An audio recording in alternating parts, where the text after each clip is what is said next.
walked off each other's paths, but we're too scared to let you go. 'Cause you're so drained that you can hardly even entertain yourself. I did nothing wrong, but it took too long to deal with someone else. I don't really have a choice about if I hear your voice in my dreams, in my dreams. I told you to run away, and I wanted you to stay. See you in my dreams, only in my dreams. Do you still like me at all, baby doll? I hate to give in to my fears, but I've been having these nightmares, and when I wake up, nothing is clear. So don't tell me what I want to hear. I need to know if you want me near, 'cause I've been having these nightmares, and when I wake up, nothing is clear. I don't really have a choice about if I hear your voice in my dreams, in my dreams. I told you to run away when I wanted you to stay. See you in my dreams, and only in my dreams.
Come for me, wanna get you right back into my plans. I'm tired of all the silly fights, wanna get right back into love. Tired of all my little jealousy, what is it doing with love? Wanna know why you're so distant. Wanna know why you're so distant. Wanna know why you're so distant. Wanna know why you're so distant.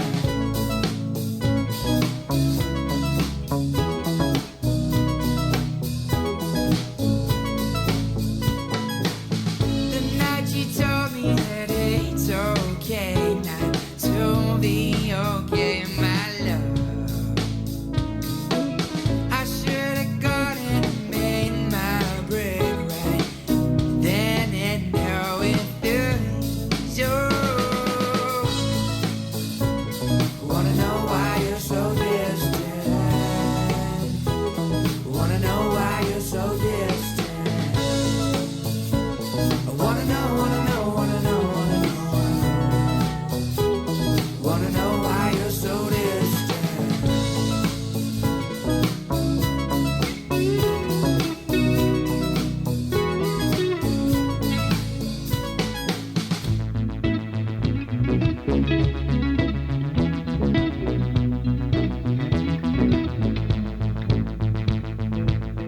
You know just what I want. You know just what I want. You know just what I want. You know just what I want. You know just what I want. You know just what I want.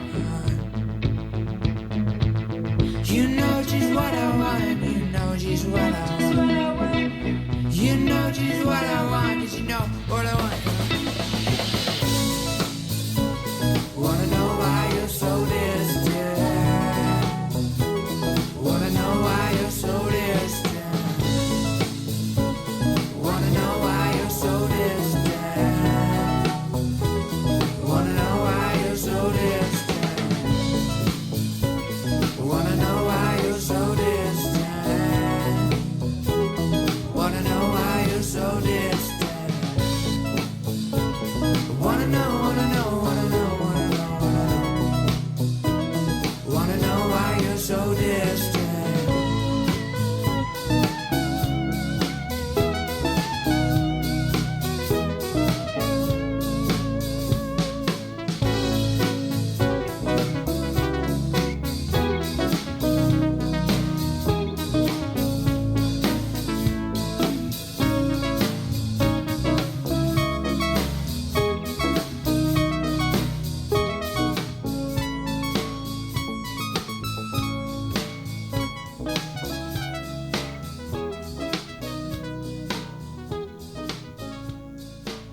time your name comes up, I say there's nothing new. Now your words all play on repeat, saying how you can't exhale whenever you're with me. You know we said it all before. Take off your shirt, lay on the floor.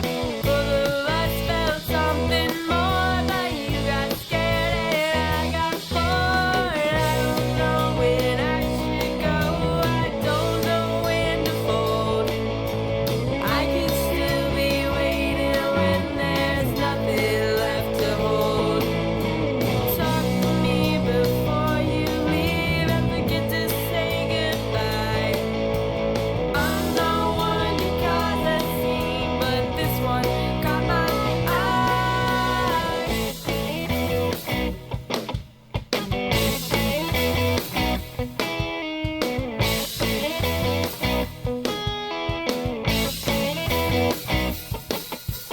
I'm no one to follow guidelines. Why would I sit back and wait when you could have been mine? Now I'm wrapped around your finger. I know misplaced feelings fade, but these ones seem to linger. You know we said it all before. Take off your shirt, lay on the floor. Both of us felt something more, but you got scared and I got bored. I don't know when I should go, I don't know when to fold. I can still be waiting when there's nothing left to hold. Talk to me before you leave and forget to say goodbye. I'm not one to cause a scene, but this one caught my eye. Don't you shy away again. Don't repeat it from a friend. Try to think with your own head. Even though you've been misled again and again.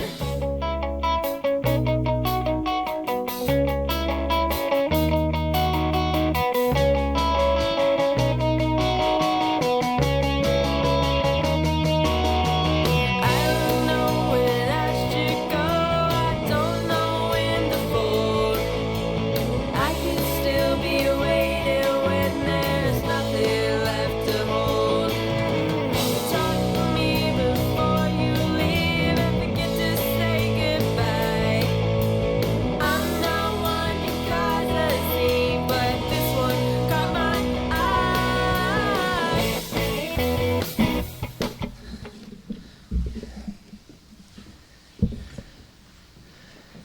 Good afternoon. On behalf of Christy, Inman, Maxwell, the entire Majors family, thank you so much for gathering to celebrate the remarkable and inspiring life of Tessa Rain Majors. Not only the multitude that is here today, but the many people not able to come who have shared their love and admiration for Tess, but this broad spectrum of people that Tess knew and whose lives she touched, all are testament to the influence that Tess had on so many, an impact that will endure in sweet memories of our time with her. In her own words, the words of a gifted, thoughtful, insightful writer, and in the music and lyrics of a fearless, creative, bold musician, a trusted collaborator and bandmate. And today we choose to remember Tess with celebration, filled with music she created, music that inspired her, and music that tells story about Tess to friends and family. We celebrate Tess with the written word which she revered and used so beautifully to reflect on herself and the world, writings which revealed a depth of introspection, a compassion for others, and an optimism about our common humanity that defied her young age and inspired peers and adults alike. We will see on this stage scores of Tess's friends, and it is these friends who have given strength to Christy, Inman, Maxwell over these past several days. It is their artistry, the songs that they are going to sing, the poetry that they will read, that we know Tess's spirit lives on inside them. I know that the Majors family has welcomed so many of them into their home this week to cry and share stories, to listen to music, to jam in the family room, to visit her favorite spot by the lake. Christy and Inman wanted them to be at the center of today's celebration because it is through their passion and creativity that Tess's memory endures. In the words of a beautifully written tribute, Chris Graham of the Augusta Free Press wrote this: "Tess Majors would conquer the world." And by the looks of this room today, she seemed to be well on her way to doing just that. Each and every one of us can share stories about Tess and how our time with her at school, in camp, in the music studio, on the stage, over a cup of coffee, left us feeling better, left us feeling more optimistic about the future. So again, I thank you for being here today to join Tess's family and all of our communities in grief, to extend to the Majors and to one another support and love, and most importantly, to celebrate Tess today, and to do so with smiles and laughter and applause. And yes, you are welcome to clap today if you would like, and even sing along if you choose. And with tears of joy that we were all blessed to know Tess and to have our lives illuminated by her light, which will never be extinguished. And we begin today as Tess would insist that we begin, and that is with one of her great passions, music. And so we are going to start with a song from one of her favorite artists, one of her favorite songs, Paul Simon's Graceland.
Mississippi Delta shine like a national guitar.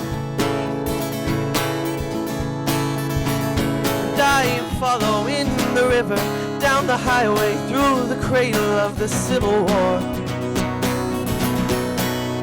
And I'm going to Graceland, Graceland in Memphis, Tennessee. I'm going to Graceland.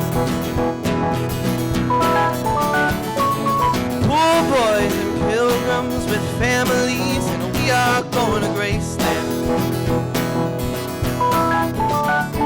My traveling companion is 9 years old. He's the child of my first marriage. But I have reason to believe that we all will be received in Graceland.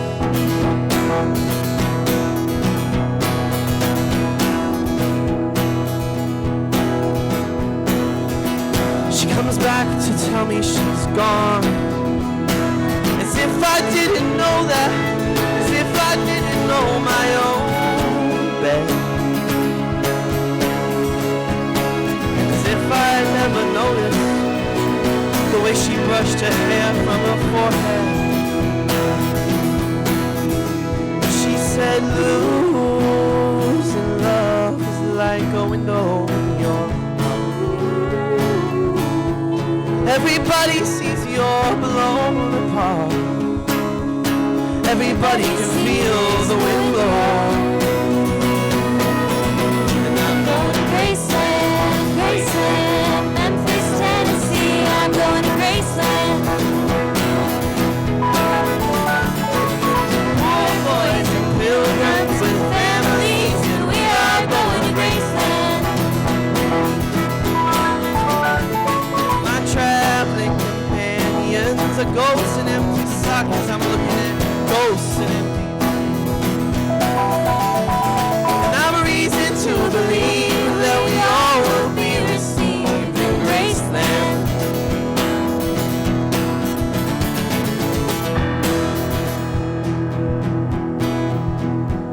There's a girl in New York City, and she calls herself the human trampoline.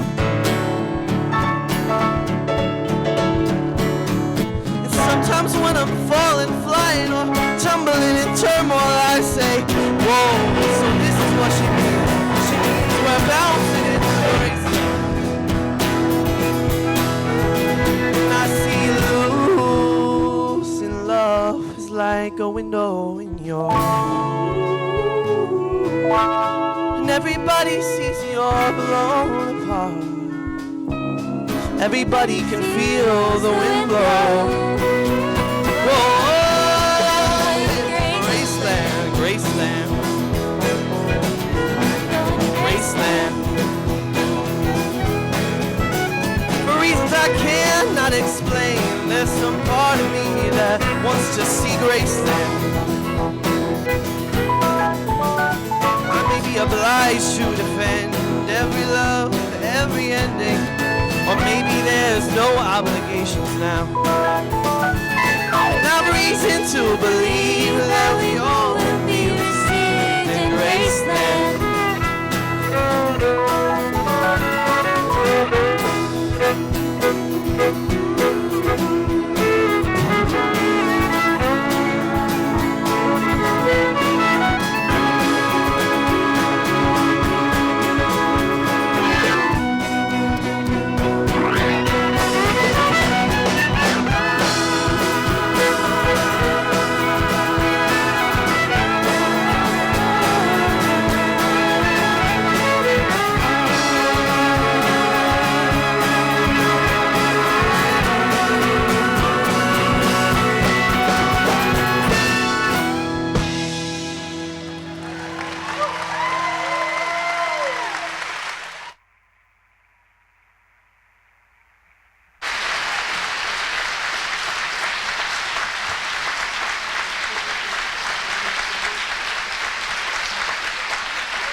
To Paula in Late Spring by W.S. Merwin. Let me imagine that we will come again when we want to, and it will be spring. We will be no older than we ever were. The worn griefs will have eased like the early cloud through which the morning slowly comes to itself, and the ancient defenses against the dead will be done with and left to the dead at last. The light will be as it is now in the garden that we have made here all these years together of our long evenings in astonishment.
Since it's been here, here comes the sun,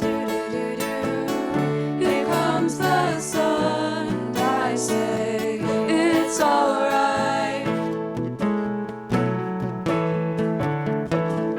Little darling, the smiles returning to their faces.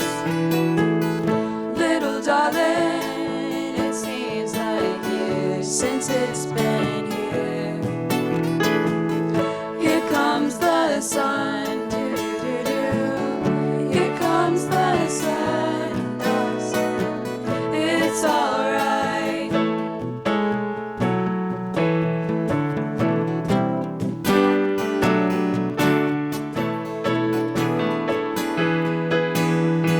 Sun, sun, sun, here it comes. Sun, sun, sun, here it comes. Sun, sun, sun, here it comes. Sun, sun, sun, here it comes. Sun, sun, sun, here it comes.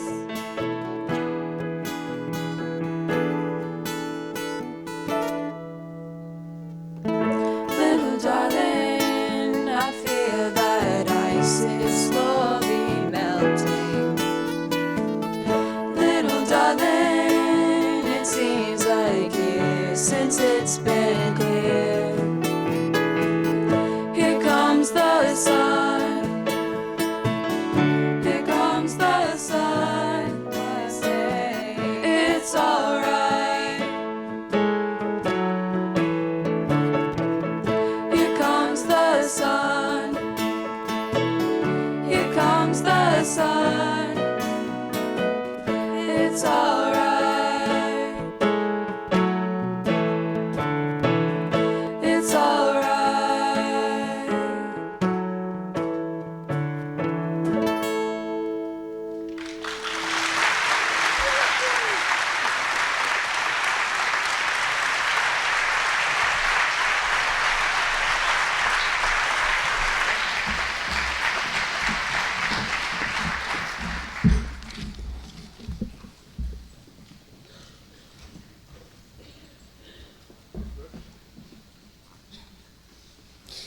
I carry your heart with me, I carry it in, E.E. Cummings. Here's the deepest secret nobody knows. Here's the root of the root and the bud of the bud and the sky of a tree called life, which grows higher than soul can hope or mind can hide. And this is the wonder that's keeping the stars apart. I carry your heart, I carry it in my heart.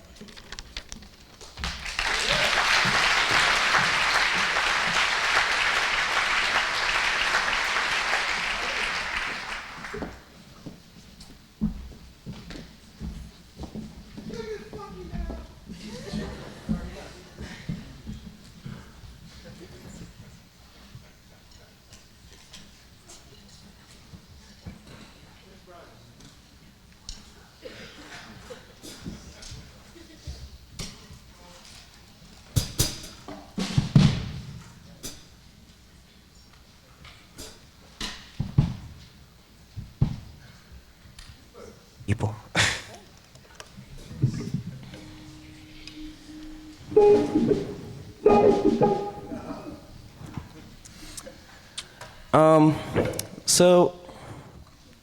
One moment. Yeah, we're just gonna get a little funky. You can get up and dance if you want. I don't mind. I don't think Tess would mind either.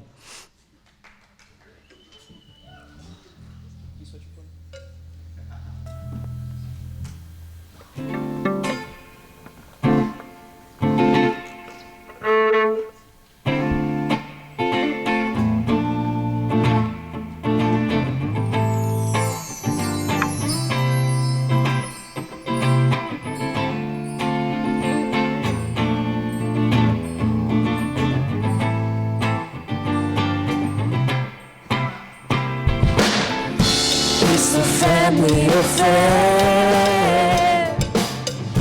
It's a family affair. It's a family affair. It's the family affair. When child grows up to be somebody that just loves to learn. Another child grows up to be somebody you just love to burn. Mama loves the both of them, you see. It's just in their blood. Oh, that they'll just love Mama, 'cause blood's thicker than mud.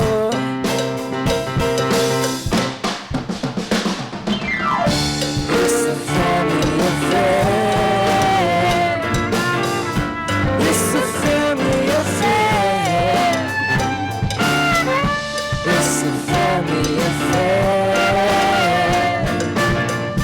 It's the family affair. Newlywed just a year ago, but we're still checking each other out. Nobody here just wants to glow. Oh, baby, nobody wants to be left out. Can't cry 'cause you can't be there, but sure you can 'cause you've been somewhere. Can't cry 'cause you look broke down, but you're crying anyway 'cause we're all broke now. It's a family affair. It's the family affair. It's the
Feel free to join us in the reading of the Lord's Prayer. Where is it? Our Father, who art in heaven, hallowed be thy name. Thy kingdom come, thy will be done, on earth as it is in heaven. And forgive us our trespasses, as we forgive those who trespass against us. And lead us not into temptation, but deliver us from evil. For thine is the kingdom, and the power, and the glory, forever and ever. Amen.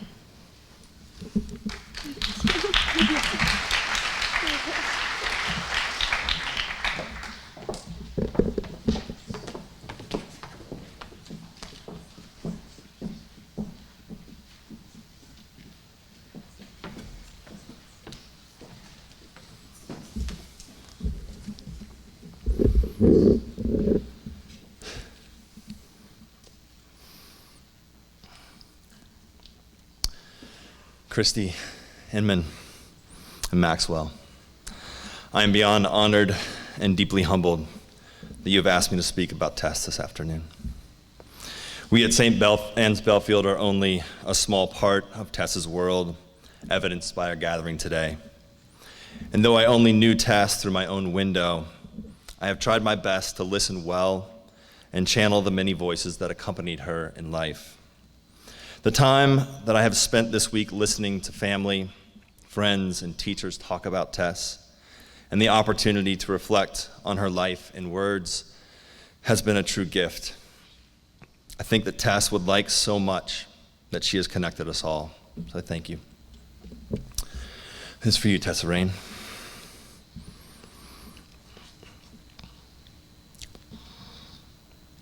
For several years of childhood, Tess Majors was a cat. This tiny feline creature went only by the name Dr. Trixie. And Dr. Trixie had an alter ego girl power totem called Baby Snuggle that often spoke for Dr. Trixie and said the things that Dr. Trixie couldn't always say and formed words with sounds and letters that didn't always make sense to the adult world. A defiant, fearless little white stuffed bunny with a penchant for mischief and wild adventures, Baby Snuggle got a new cerulean jewel nose after spending the night at a roadside gas station in Tennessee and then hitching on planes and trucks before finally arriving back home in Roanoke, Virginia. Baby Snuggle could fly. Baby Snuggle was also a ghost.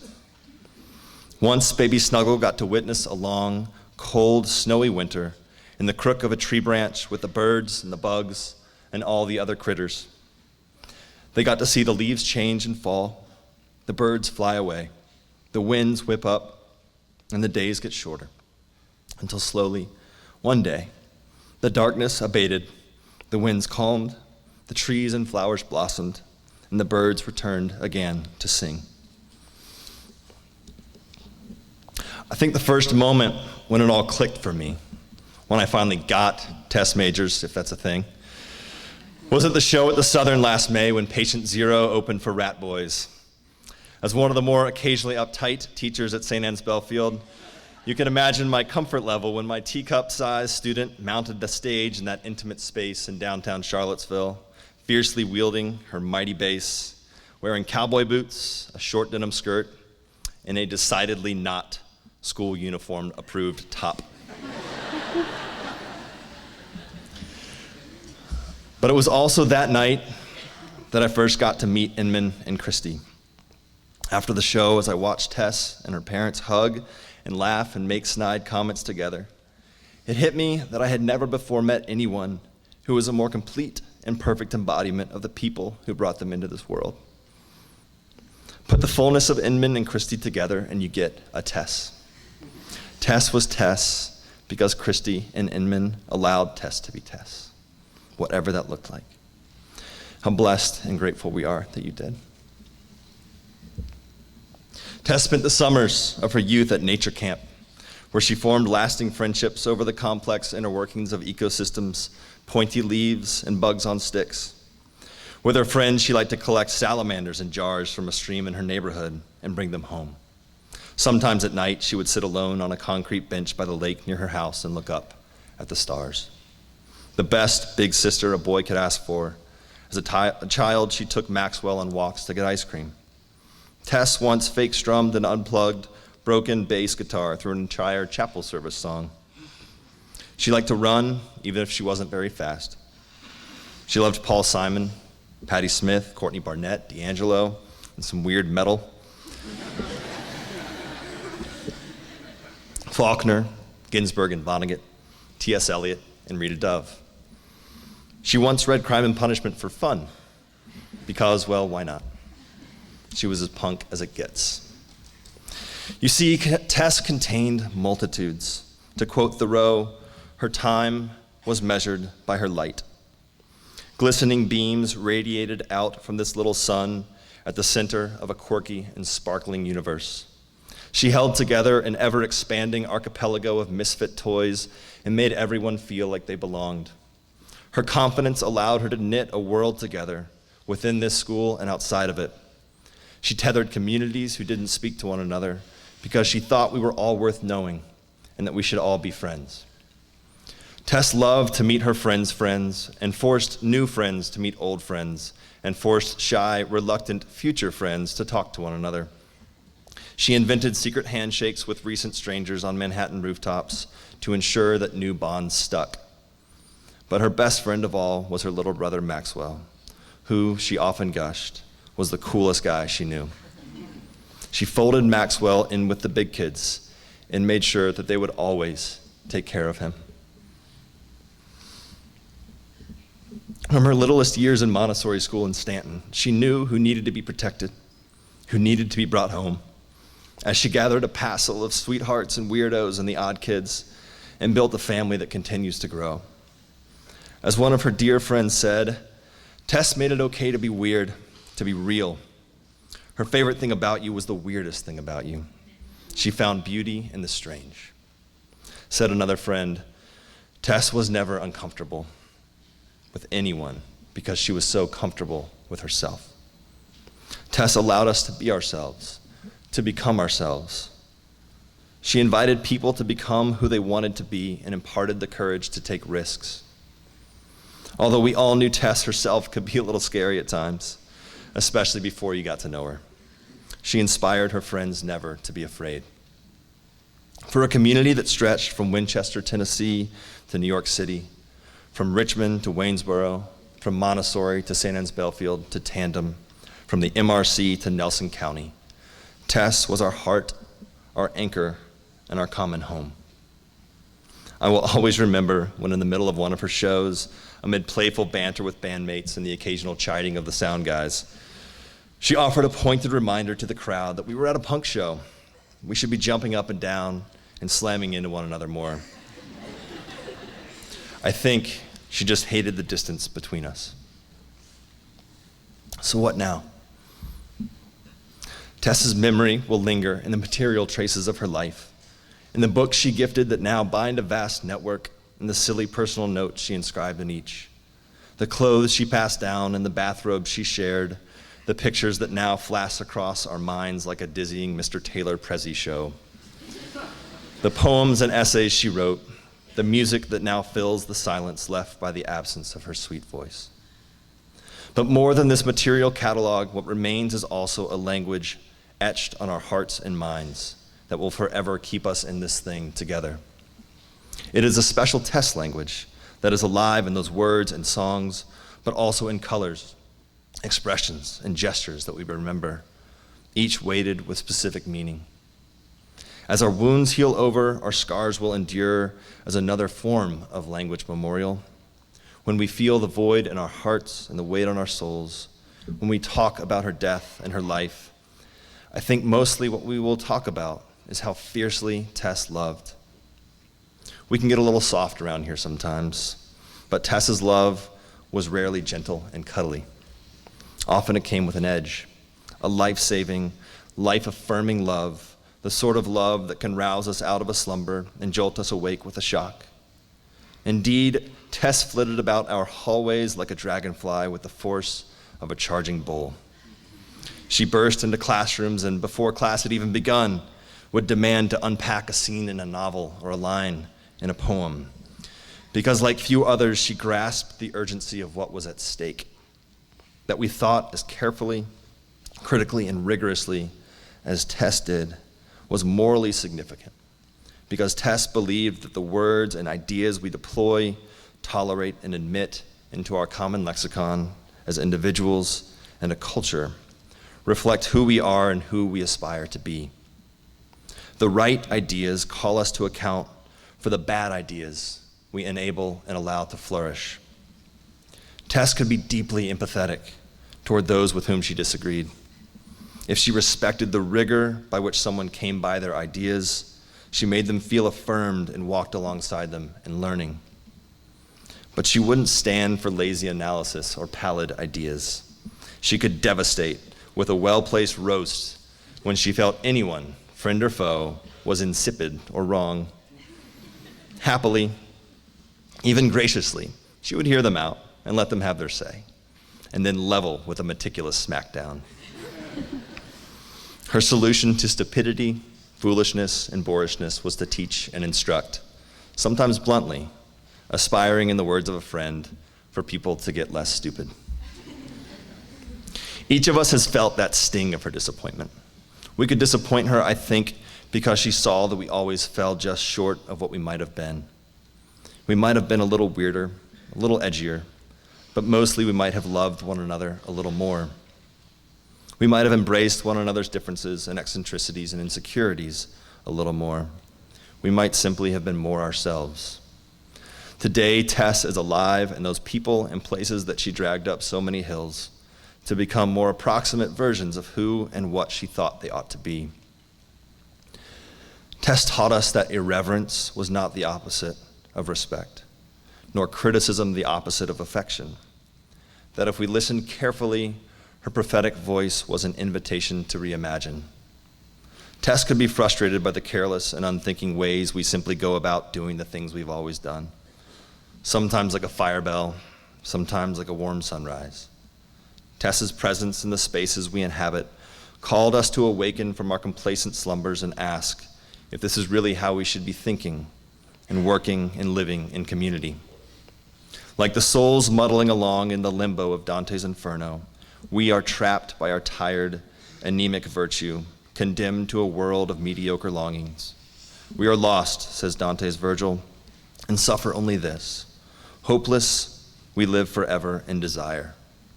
Of those poor abandoned souls, Dorothy Sayers said, their failure lay in not imagining better. So what is asked of us now is that we imagine better. Let us follow our fierce warrior queen into the fray and confront this dark winter with our choirs of rebellion and sing our psalms of mercy. To celebrate the life of Tess Majors is to extend outward the arms of our congregation and embrace a suffering and lost world with the only force that can bend our many languages into expressions of compassion and affirmation. It is up to us now to love with that hard edge that discerns between feeble self-protection and that truly powerful, courageous sense that sheds self-regard and deference to the heartache and pain and loneliness of others. A moment like this one that shatters us, also impels us amid our brokenness to reimagine a daring love that rejects habit, that does not fear disorder, that does not hesitate to turn the world upside down and feast on our sacred cows. Memory is not a passive force. It is not inert. If we harness them, our memories of Tess can be catalytic. They can propel us forward and awaken our courage and call us to something beyond. For this is the use of memory, Eliot, one of Tess's favorite poets, tells us. Memory is for liberation, for love beyond desire. We must, then, keep our promises to her to be ourselves and to stay bound in the weird and funky tapestry she imagined and envisioned as she wove us all together. Let us not fail to imagine better. As she now passes us off, her guiding work now done, our Virgil is also our sweet Beatrice, who sings of that celestial rose in the Paradiso, where are gathered together all the company of heaven. From matter's largest sphere, We have now reached the heaven of pure light, light of the intellect, light filled with love, love of true good, love filled with happiness, a happiness surpassing every sweetness. We will live differently now. Together we will learn daily to live in the presence of Tess's absence. And yet, as Tess's corporeal self dissolves among the particles of the universe, and the rocks and the trees and the dirt and the wind absorb the fibers of her body, a new energy is released that quakes and rumbles, a constant bass line that thunders in our chest. We have come here today feeling all the feels. Our world was shattered and disordered. But I think Tess would look down to us, extend a hand, maybe with a roll of the eyes. Say, it's okay to cry, but get up, you weirdo. Dust yourself off, quit your whining, jump up and down, and dance. We love you, Tessa Rain, you badass, funky little angel. You're gonna rock the hell out of heaven, and we'll keep our ears tuned up to the skies.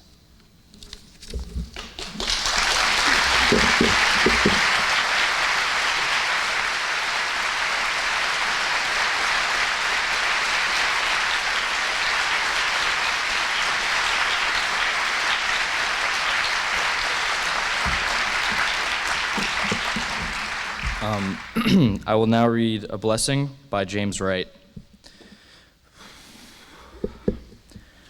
Just off the highway to Rochester, Minnesota, twilight bound softly forth on the grass, and the eyes of those two Indian ponies darken with kindness. They have come gladly out of the willows to welcome my friend and me. We step over the barbed wire into the pasture where they have been grazing all day alone. They ripple tensely. They can hardly contain their happiness that we have come. They bow shyly as wet swans. They love each other. There is no loneliness like theirs. At home once more, they begin munching the young tufts of spring in the darkness. I would like to hold the slenderer one in my arms, for she has walked over to me and nuzzled my left hand. She is black and white. Her mane falls wild on her forehead, and the light breeze moves me to caress her long ear that is delicate as the skin over a girl's wrist.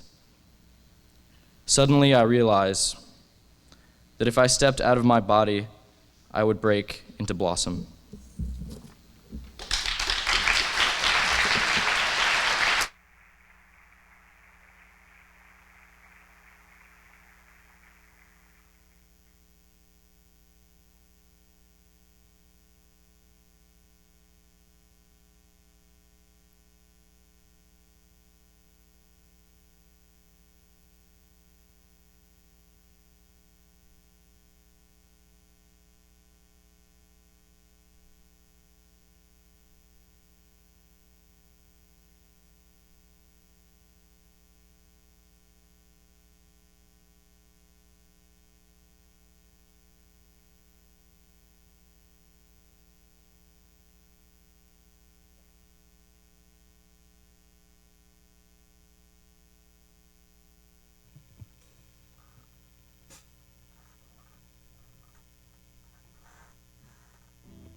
looking up for cosmos.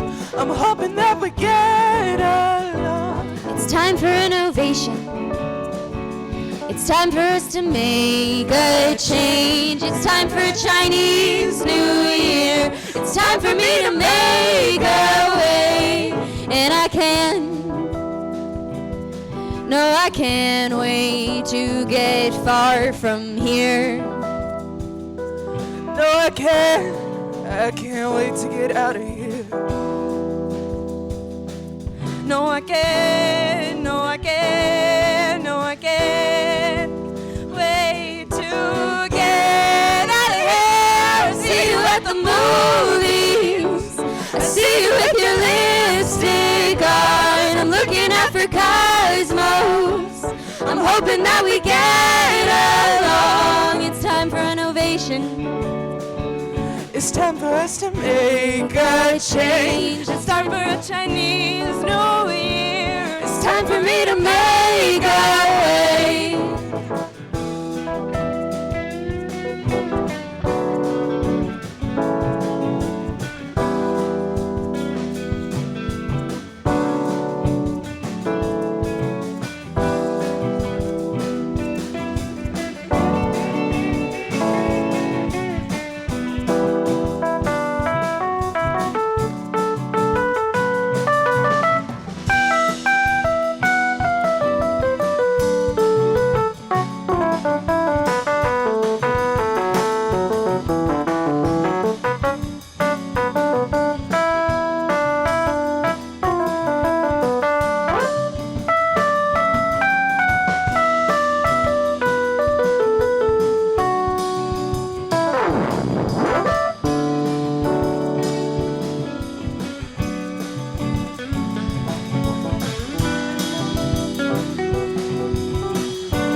I found this poem a while ago on the ground, and under the title it said, "For Tess," so I sent it to her.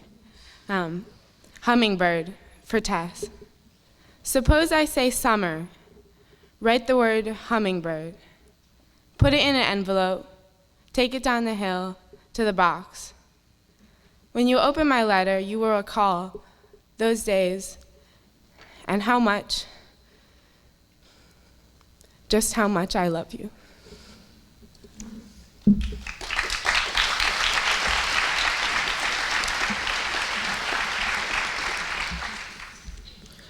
Lose Yourself in the Absences by Tess Majors. I slip between the cracks of memories into the gap of nothing, nestled between a kiss and a rainy hike through the woods, between watching Christmas tree lights from the couch and swollen wasp stings, and slide into the forever, warm content and colored happiness, wanting forever to never change.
All right, Inman, you ready to rock out to some REM?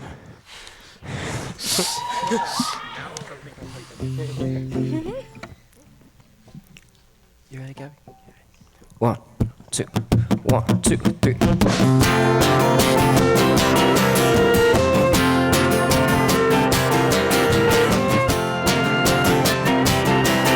When I was young and full of grace and spirited a rattlesnake. When I was young and fever fell my spirit, I will not tell.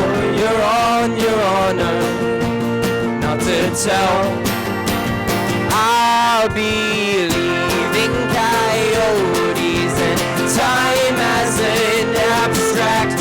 Explain the change, the difference between what you want and what you need. There's the key, your adventure for today. What do you do between the horns of the day?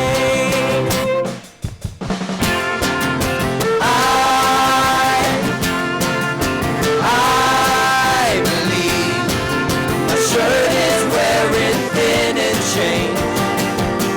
Is what I believe in. When I was young and give and take, the foolish set my fool awake. When I was young and fever fell my spirit, I will not tell. You're on your honor, on your honor. Trust in your calling, make sure your calling's true. Think of others, the others. Think of you. Silly rule. Golden words made practice. Practice makes perfect. Perfect is a foe. And foe lines change.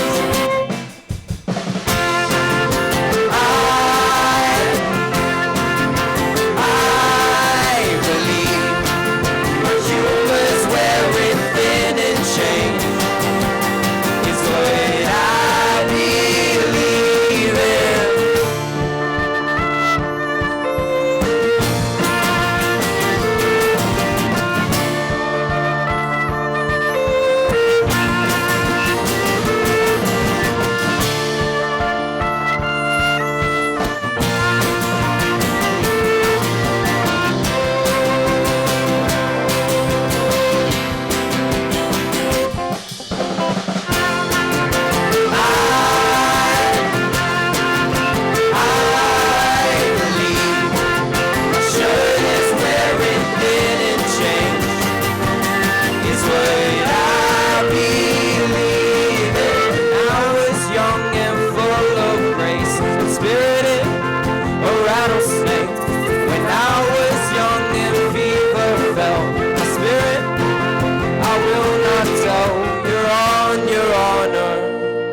take off for dramatic effect. So, I didn't really bring anything to read, because I don't read. But you know, that's okay. But I was at the Major's house a few days ago, and we helped set up a Christmas tree. That was really nice. We were around friends. And by the end of the night, I said a few words, and Inman wanted me to say these words again, but I also have a terrible memory, probably because I don't read. But here's the best way I try to summarize it in words, and it's called Tess's Band. I am just thankful for you all here today, and for Tess. My life wasn't always easy, and I had a really solid friend group, but when Tess came into it, and spending time with them, it just kind of made everything more bearable. It made life more fun and exciting, and just more livable.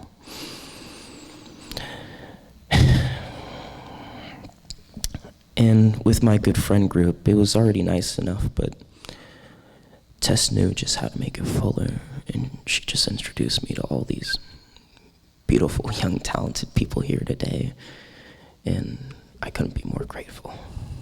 You all have a special place in my heart.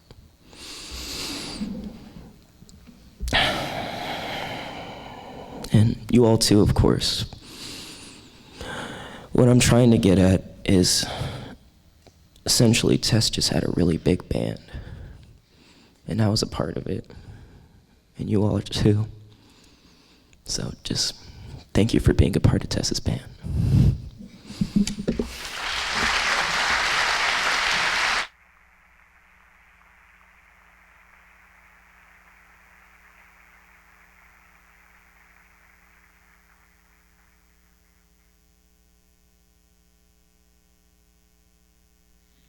Today's chapel speaker and I first got to know each other freshman year when she bounded into my life with a half-shaved head of hair and loud jokes.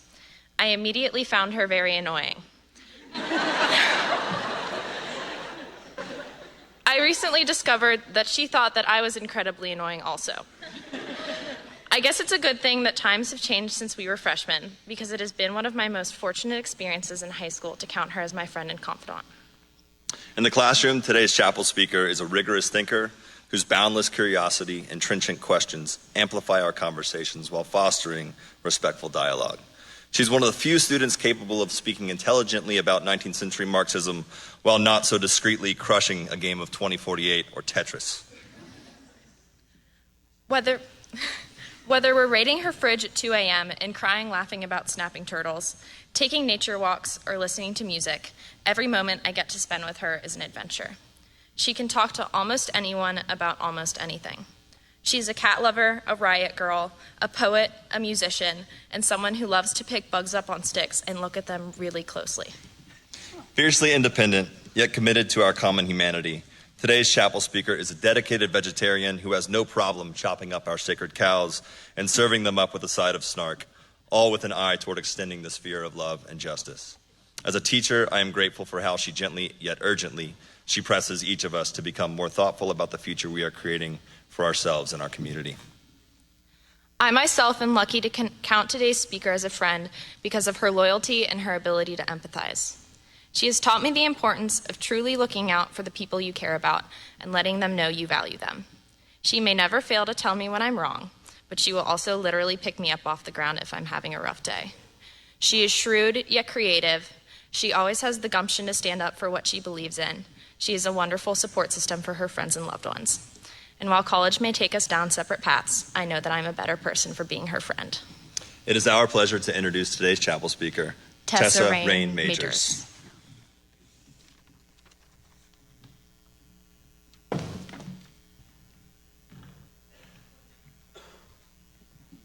Embracing our vulnerabilities is risky, but not nearly as dangerous as giving up on love and belonging and joy. Brene Brown.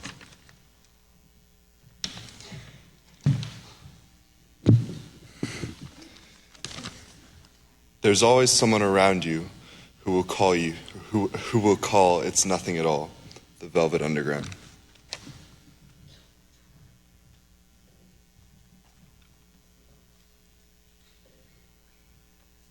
I need to lower this a little bit? Okay. I'd like to begin this chapel in the usual manner by thanking everyone who made it possible, which includes musicians, candle lighters and extinguishers, people who read quotes, and of course, Mr. Clark. He really does put in so much work behind the scenes that you don't get to see. So, in 7th grade, I was taking the ERBs, a type of standardized test that I'm sure many of you who are here in middle school are familiar with. One of the writing prompts was, if you had 3 items to survive in the wild with, what would they be? I very distinctly recall saying that I would have a pencil and paper so I could write a more creative prompt. I've been a sarcastic person for quite a while, but I wasn't always this way. When I was younger, I was incredibly earnest. For example, while watching the kids' show, Dora the Explorer, I would often say, "Swiper's nice," in an attempt to understand his absolutely atrocious behavior. For those of you who don't know, Swiper was the kleptomaniac fox who annoyed Dora by stealing her belongings. I personally did not understand why someone would be mean just for the sake of it. As I got older, my confusion over people's seemingly random unkindness transformed into a strong distrust for authority. I viewed it as impossible for anyone to wield power responsibly, and I worried about my entrenchments in institutions stifling my personality. It was only recently that I realized my cynicism was simply to cover my disappointment in the fact that the world wasn't always a nice place. In humanities, when the seniors completed our unit on morality, I often took a negative stance on whether humans exhibit goodness of their own accord. I could find a critique or moral flaw in almost every novel we read, and I did not hesitate to voice these. However, I realize now that I held these opinions only because I wanted people to be kind so badly. My negative outlook was an attempt to prematurely shut myself off from anything that could hurt me. Unfortunately, shielding myself emotionally from others ended up stunting my growth. I did not connect to many of my classmates because I feared that getting too close to them would result in my disappointment in their unavoidable flaws. 10th grade was particularly hard for me. I could go to practically any space in the school without social repercussions, but I never opened up to those I met, which led to feeling intensely isolated. On the inside, though, I questioned and stressed over every aspect of my life constantly. Luckily, all this questioning actually led me to reconsider my own worldview. Was getting hurt worse than feeling nothing at all? What was I so scared of? I first heard Sunday Morning by the Velvet Underground during this period of disconnect in my sophomore year. The song was totally disarming in its openness. Something about its wistful optimism in the face of everyday mundanity of life just broke my heart. One line in particular stuck out, though, because it felt like it was directly aimed at me. It said, "There's always someone around you who will call it's nothing at all." This quote dismisses cynical people and their ubiquity, and it showed the cracks in my uncaring attitude. Sarcastic and shut-off people aren't a rarity. In fact, you can find those who act this way almost anywhere you look. And I feel bad because I know that people who display these traits are usually the most sensitive. Apathy is often a shield for caring way too much. After I heard this song, it made me want to express my emotions more. I chose to do this through songwriting. It gave me an outlet to understand my own feelings more deeply and also share them with others in the hopes of helping someone else do the same. I could be vulnerable while creating something I loved, and it made me a more fulfilled person. As Brené Brown said in her well-known TED Talk on vulnerability, embracing our vulnerabilities is risky, but not nearly as dangerous as giving up on love and belonging and joy. I can confirm that this is true. My life has been made infinitely better since I've opened up to people. I didn't originally plan on giving a chapel. Many of the ones I've heard throughout high school discuss some epiphany or life-altering experience, and I never felt like I had a moment of this kind. I didn't want to deceive everyone by saying there was a time when things just suddenly started making sense. However, I began thinking about what I would tell my 8th grade self if I met her now, and I realized I do have some wisdom to impart. Firstly, without falling into the trap of naivete, expect the best from others. It's okay to be disappointed when people aren't kind, but it's better to give someone the benefit of the doubt than never getting to know them at all. You may be surprised by how many people you like. Secondly, if you feel a certain way, share it. The world will benefit from hearing your unique perspective much more than it will from your silence. And finally, it is so easy to act like you don't care. True strength comes from the ability to be vulnerable. I spent way too much time in my life hiding from others for fear of getting hurt. I have found that even this pain beats missing all the wonderful connections you could make with your peers, and equally important, the chance to express yourself freely. So for everyone listening today, from the 8th graders to the faculty, learn to embrace your vulnerability, and your world will open up to so many new opportunities and unexpected friendships. Thank you.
Well, thank you for making me follow that up. You guys are the best, aren't you? I'll keep it short, but I just want to thank Tess. That's really all I can say. Love you. We'll miss you. This is for you.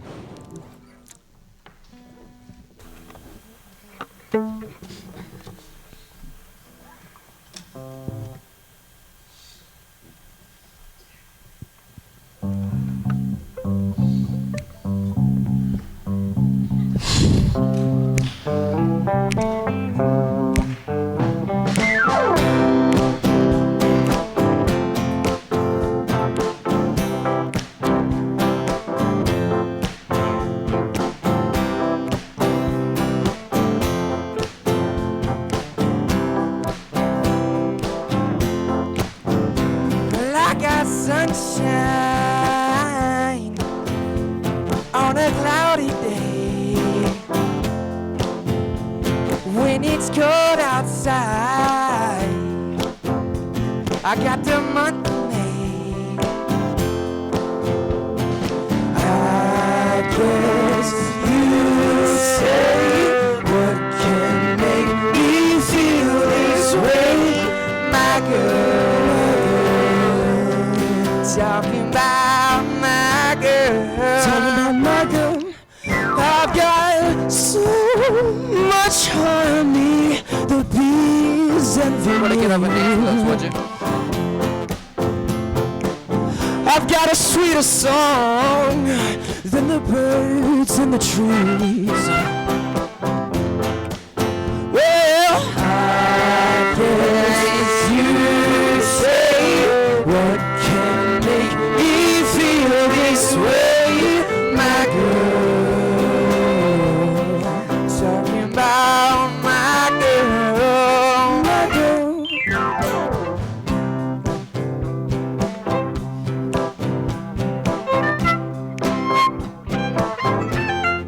Hey, hey,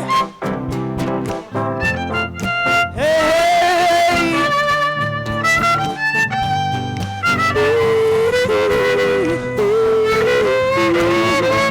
I don't need no money, no fortune, no fame. I got all the riches, baby. One man can claim.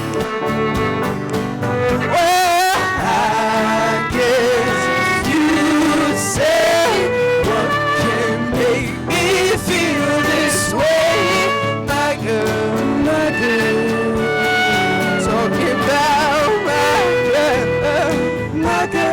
talking about my girl. I got the mother maid. Talking about my girl. Tell me, baby.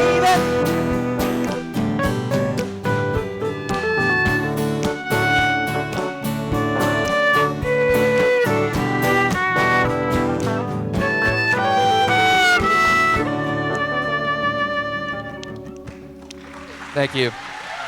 Thank you.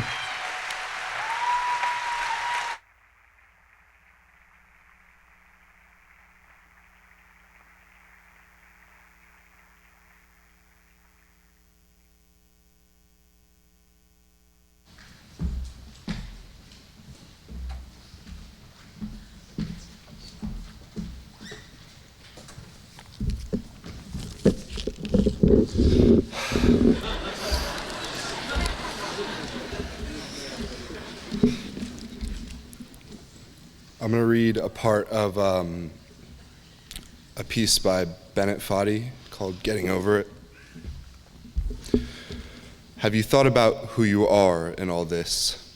Are you the man in the pot, Diogenes? Are you his hand? Are you the top of his hammer?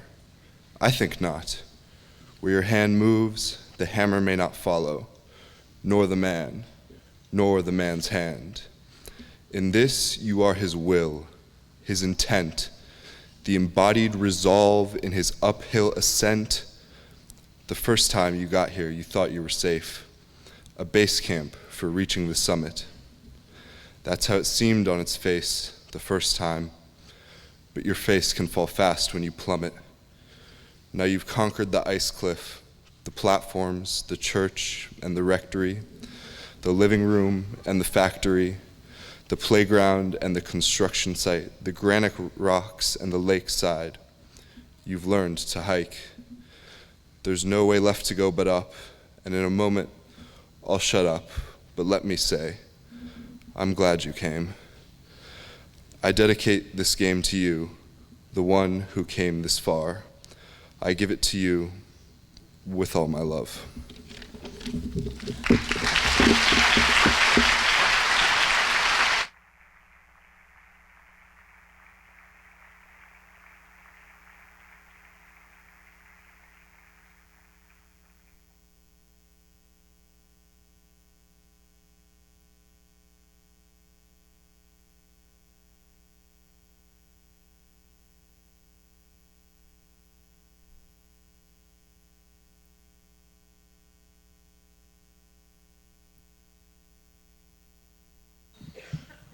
We're going to do Prom Queen, which was Tess's song.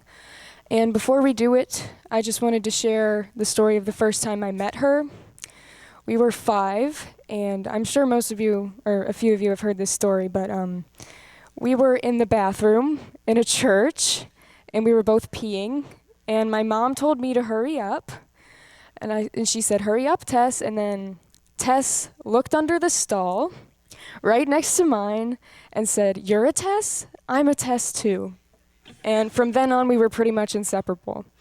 So I want to thank everybody for letting me sing this song, and I would like to invite everybody to join in. There are lyrics in your programs, and the lyrics are really beautiful. So.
Try not to mind as she went by.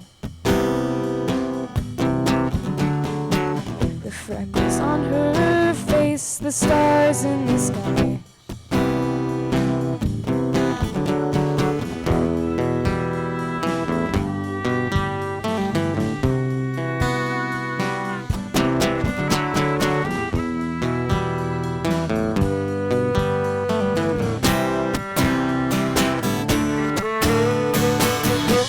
I'm stuck in my head 'cause I'm falling so hard, and I know that she's still up with the stars. I don't believe in a love at first sight, 'cause nobody's ever gonna be right, but she is me right where I don't wanna be, and somehow that's okay with me. The way that she dances hits me like a bomb. I only wish we were at the same prom. Oh, read my horoscopes not too long ago. They told me there's something that you should know. You're walking right into a hurricane,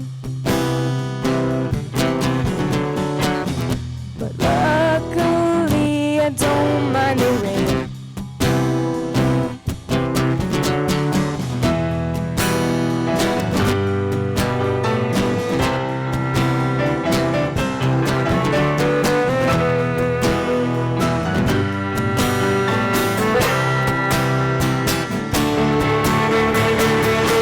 I'm stuck in my head 'cause I'm falling so hard, and I know that she is still up with the stars. I don't believe in a love at first sight, 'cause nobody's ever gonna be right, but she is me right where I don't wanna be, and somehow that's okay with me.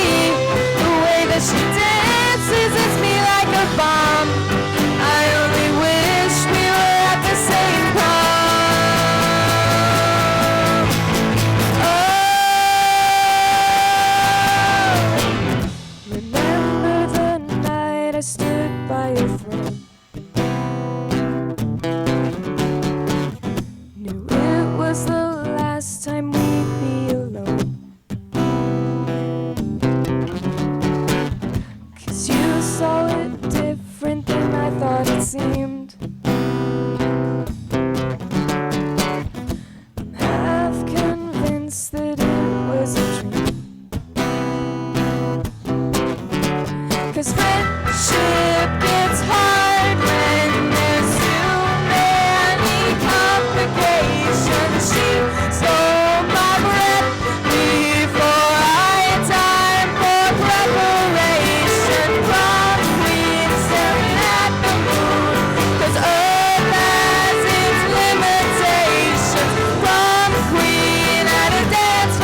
On behalf of Christy and Inman and Maxwell and the entire Majors family, thank you for being here today to celebrate the incomparable Tessa Rain Majors.